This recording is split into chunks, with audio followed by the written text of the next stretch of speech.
Tema 3 de Psicología Social de la UNED. ¿Cuándo se produce el proceso de atribución causal? En determinadas situaciones existe una mayor probabilidad de que nos embarquemos en un proceso atributivo. 1. Ante acontecimientos inesperados. 2. Como objetivos no logrados. 3. Ante fallos o fracasos, pero cuando estos son comparados con los éxitos. Funciones de las atribuciones. Función de control.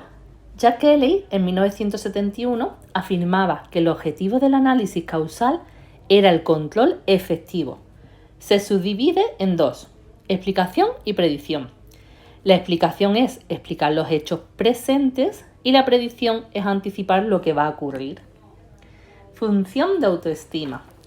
Las personas tienden a explicar sus éxitos aludiendo a factores relativamente internos y estables, mientras que sus fracasos los atribuyen a elementos relativamente externos e inestables.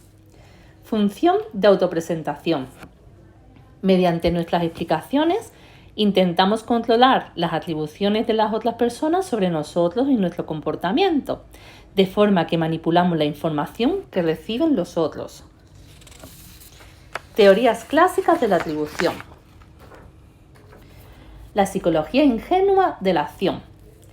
Heider, en 1958, propone 3 aspectos fundamentales. 1. El análisis ingenuo de la acción. 2. La atribución de responsabilidad. Y 3. El principio de covariación. Heider considera que el locus de causalidad o localización de la causa que origina un acontecimiento es fundamental para comprender por qué una persona se comporta de una manera determinada. El análisis ingenuo de la acción: existe una relación entre los factores personales y los de situación. El esfuerzo tiene una relación directamente proporcional con la dificultad de la tarea e inversamente proporcional con la capacidad. Existe el poder, la posibilidad, de realizar la acción con éxito cuando la capacidad del actor es superior a la dificultad de la tarea o ésta se combina con la suerte. El perceptor realizará 2 tipos de atribuciones, interna y externa. La interna es cuando observa sin lugar a dudas que éste tiene la capacidad y la motivación de llevarlo a cabo. Y externa cuando la dificultad de la tarea exceda la capacidad o no perciba en el actor la motivación de realizar dicha conducta.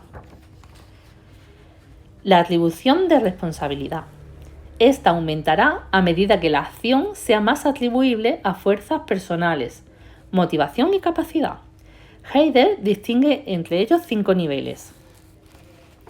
Los 5 niveles son la primera, asociación; segunda, causalidad simple; tercera, previsibilidad; cuarta, intencionalidad; y 5, justificabilidad. La asociación se produce cuando se atribuye la responsabilidad de un acto a alguien que no lo ha realizado, pero estaba presente.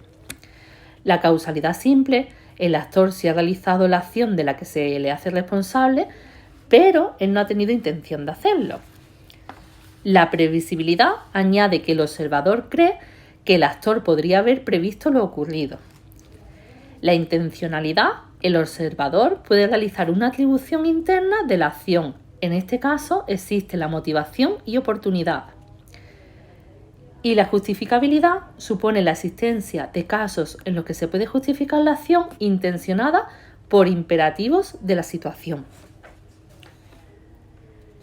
Y el principio de la covariación puede atribuirse un efecto o causa que está presente cuando el efecto tiene lugar y que está ausente cuando el efecto no se produce. Te lo repito. El principio de covariación puede atribuirse un efecto a una causa que está presente cuando el efecto tiene lugar y que está ausente cuando el efecto no se produce. El modelo de covariación de Kelly se basará en este principio. Teoría de las inferencias correspondientes. Jones y Davis, 1965, se centran solo en las atribuciones internas que se producen en 2 pasos. La primera es la atribución de intención y la segunda la inferencia correspondiente, que es la atribución de disposición. La conducta del actor será más informativa cuando es intencionada y se debe a una intención consistente, no variable. El conocimiento y la capacidad son precondiciones para la atribución de intención. Inferido. Está la disposición, intención, y de la intención se abre dos pasos que sería conocimiento y capacidad. Y del observado sería acción, en la cual se abre tres efectos, que sería efecto 1, efecto 2 y efecto 3. Teoría de las inferencias correspondientes.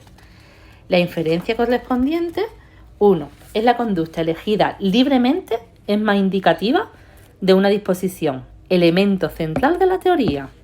2. Comportamientos no comunes o distintivos aumentan la inferencia correspondiente, ya que son exclusivos de una sola conducta. 3. Conductas poco deseables. Aumenta la inferencia correspondiente. 4. Se realizan más inferencias correspondientes si la conducta del actor tiene consecuencias positivas o negativas para el observador, es decir, posee relevancia hedónica. 5. Cuando el comportamiento de los demás parece tener la intención directa de beneficiarnos o perjudicarnos, es decir, un comportamiento que tiene un alto grado de personalismo. La psicología ingenua de la acción, la teoría, ha recibido un apoyo parcial. John y Harris, 1967. Se presentaba a los participantes dos ensayos, un escrito a favor o en contra de Fidel Castro. La persona que había escrito el texto había sido obligada a hacerlo o lo había hecho libremente. La variable dependiente fue la ideología política de la persona que había escrito el texto. El modelo de covariación y los esquemas causales. Principio de covariación. El efecto se atribuye a una condición que está presente cuando el efecto está presente y que está ausente cuando el efecto está ausente. El modelo de covariación solo es aplicable cuando el observador tiene información sobre más de un suceso o sobre diferentes casos de un mismo suceso. La atribución de la que dependerá el grado de las siguientes fuentes de información: consenso, consistencia o distintividad. El consenso con la respuesta de las otras personas en esta situación. El consenso será alto cuando todos o la mayoría de los individuos observados se comporten como la persona estímulo. Consistencia, con la forma en la que esa persona ha respondido a ese estímulo en otras ocasiones, o sea que es consistente. Y distintividad, con respecto a la manera en la que la persona responde a otros estímulos. El modelo de covariación y los esquemas causales nos viene ahora la combinación de las dimensiones. Esto habría que estudiarlo y es un poco difícil. Está consenso alto, distintividad alta y consistencia alta. La atribución es al estímulo. Consenso bajo, distintividad baja y consistencia alta. La atribución es a la persona. Y consenso bajo, distintividad alta y consistencia baja, la atribución es a la situación. Esto tenéis que mirarlo en el libro porque es importante. El modelo de covariación y los esquemas causales. El modelo se ha confirmado que podemos considerarlo un modelo normativo, aunque se planteen distintas limitaciones. 1. Cuando la consistencia es baja, los individuos aplican el principio del descuento, que consiste en que no encuentran una relación entre causa y conducta, por lo que se buscan otras causas para explicarla. 2. La información del consenso se infrautiliza. 3. Se requieren de múltiples observaciones para poder aplicar la covariación, es decir, necesitamos mucha información para realizar el proceso atributivo. 4. Es un modelo excesivamente racional. En múltiples ocasiones la atribución se realiza de forma espontánea. Cuando la información que recibe la persona es insuficiente, confusa o está distorsionada, empleamos esquemas causales para hacer atribuciones.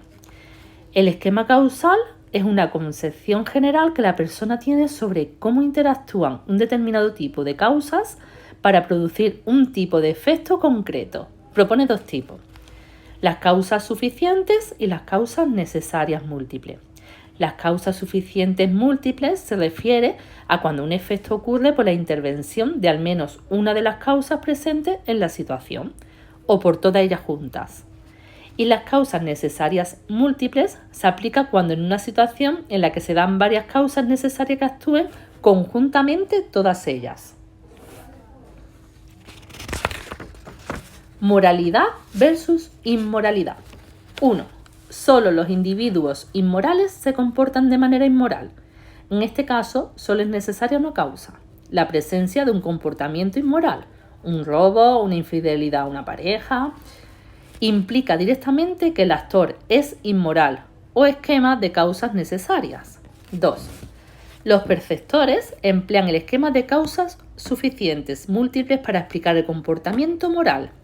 Una decisión moral puede ser suficiente para un comportamiento moral, pero no es necesaria, puesto que tanto las personas morales como inmorales inhibirán este comportamiento cuando les sea ventajoso. La mayoría de los eventos en nuestra vida diaria son esperados. En consecuencia, no nos involucramos en un proceso elaborado para determinar una atribución causal. Estos esquemas causales provienen de dos fuentes. 1. Nuestra experiencia personal y 2. Los conocimientos culturales generales.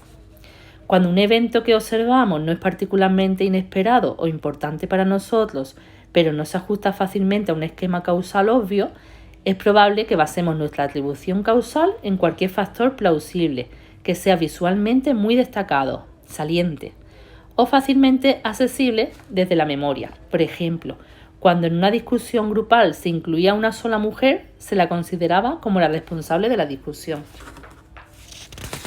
El pensamiento mágico. La tendencia a creer que pensar sobre un evento antes de que ocurra puede tener influencia o ser determinante. Es un ejemplo de esquema de causas suficientes múltiples y del principio de desestimación. Es un tipo especial de atribución porque va más allá de nuestra comprensión científica de la causalidad. Langer, 1975, muestra cómo los individuos a los que se les permitía elegir un billete de lotería estimaron que sus probabilidades de ganar eran superiores a las del grupo en el que simplemente se les dio el boleto sin tener posibilidades de elegir el número. La teoría de la motivación de logro de Weiner propone que la atribución causal de conductas de logro influye sobre las emociones y las expectativas. Introduce la mediación cognitiva, que es la atribución causal entre el estímulo y las respuestas afectivas y las expectativas, que influirán en último término en la motivación. Se considerará la atribución causal como elemento central de la motivación del logro. La teoría de la motivación del logro de Weiner. Tras un éxito o un fracaso, las personas experimentarán sentimientos de felicidad o frustración. Y segundo proceso de búsqueda será el proceso de atribución causal, para establecer la causa de estos resultados de éxito o fracaso. Las emociones de felicidad y frustración, tristeza, son independientes de la atribución ya que son previas. Weiner establece una taxonomía de 8 celdas donde propone la estructura de la percepción causal. Primero, locus de causalidad. Indicará en qué medida una causa se encuentra fuera o dentro de la persona. 2. Estabilidad. Muestra si una causa no varía a lo largo del tiempo. Y 3. Controlabilidad. Indicará el grado en que una persona posee control de la causa.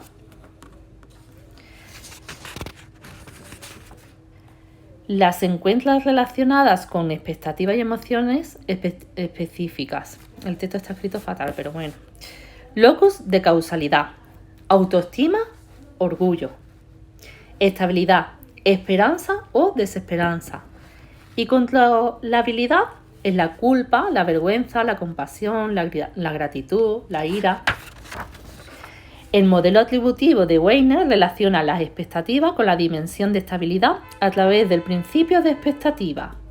Los cambios de expectativa de éxito después de un resultado están influidos por la inestabilidad percibida de la causa y sus tres colorarios.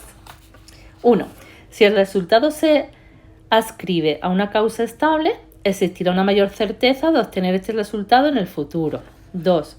Si el resultado es adscrito a una causa inestable, se percibirá una mayor probabilidad de no volver a obtener ese mismo resultado.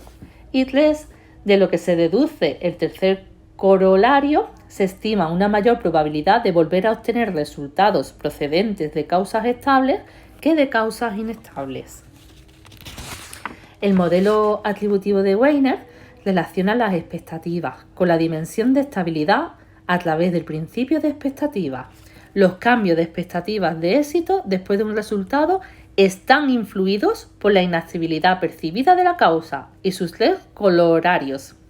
Este nombrecillo nos vamos a acordar. Corolarios. 1. Si el resultado se adscribe de una causa estable, existirá una mayor certeza de obtener ese resultado en el futuro. 2. Si el resultado es adscrito a una causa inestable, se percibirá una mayor probabilidad de no volver a obtener este mismo resultado. 3. De lo que se deduce el tercer corolario, se estima una mayor probabilidad de volver a obtener resultados procedentes de causas estables que de causas inestables. De la Torre y Godoy, 2002, aplicaron el modelo de Wiener al ámbito académico. Perseguían cambiar el tipo de atribución de docentes sobre los resultados que obtienen sus alumnos. Pueden cambiar la conducta que mantienen con los mismos. El tratamiento consistía en promover que los docentes atribuyesen primero el éxito de sus alumnos a causas internas controlables y estables, o patrón de esfuerzo típico. 2. El fracaso a causas internas controlables e inestables. Los resultados: primero, los docentes cambiaron el tipo de atribución causal.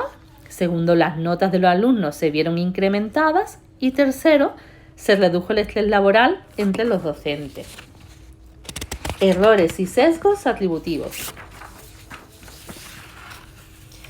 Se tratarán 6 sesgos. Primero, el error fundamental de atribución y el sesgo de correspondencia. 2. Infrautilización de la información de consenso. 3. El efecto del falso consenso. 4. Atribuciones defensivas. 5. Atribuciones favorecedoras del yo. 6. Efecto actor-observador. Error fundamental de la atribución: la tendencia a atribuir la conducta exclusivamente a disposiciones del actor e ignorar el poder de los determinantes situacionales de la conducta y sobreestimar el grado de consistencia de la conducta de los individuos a través de las diferentes situaciones. Existe la posibilidad de que se les perciba como responsables de su situación a personas que son víctimas de las circunstancias. Se explica por determinantes, primero cognitivos, la conducta del actor es más saliente que el contexto, y culturales, que son creencias en el mundo justo propias de la cultura occidentales, culpabilización de las víctimas. Tras 40 años de investigación sobre el error fundamental de atribución y el sesgo de correspondencia, la investigación ha comenzado a mostrar que son 2 fenómenos distintos. Para Garrowski, 2004, la diferencia radica en 1. El sesgo de correspondencia. Es una forma de procesamiento de la información. Los seres humanos realizan erróneamente inferencias correspondientes a partir de la observación de una conducta forzada situacionalmente. 2. El error fundamental de atribución es una tendencia general a preferir las atribuciones personales o disposicionales, ignorando las influencias situacionales sobre el comportamiento, que estaría afectada por la cultura. El error fundamental de atribución es más relevante en culturas occidentales individualistas. Sin embargo, los miembros de culturas colectivistas no se ven tan afectados por él, siendo más conscientes de la influencia de la situación sobre el comportamiento.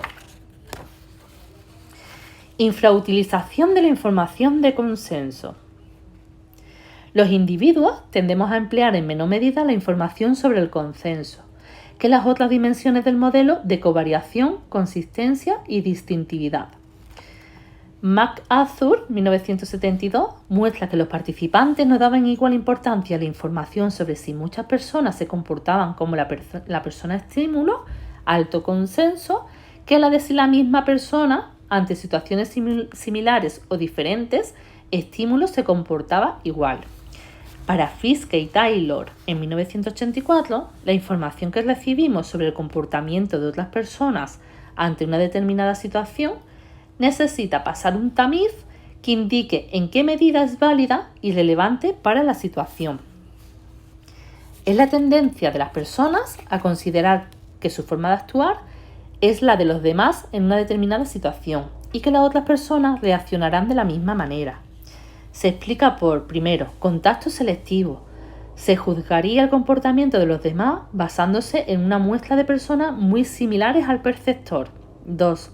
Reducimos la ambigüedad, pensando que la mayoría optará por la misma interpretación. 3. Defensa de la autoestima, o la necesidad de pensar que las creencias propias son las correctas.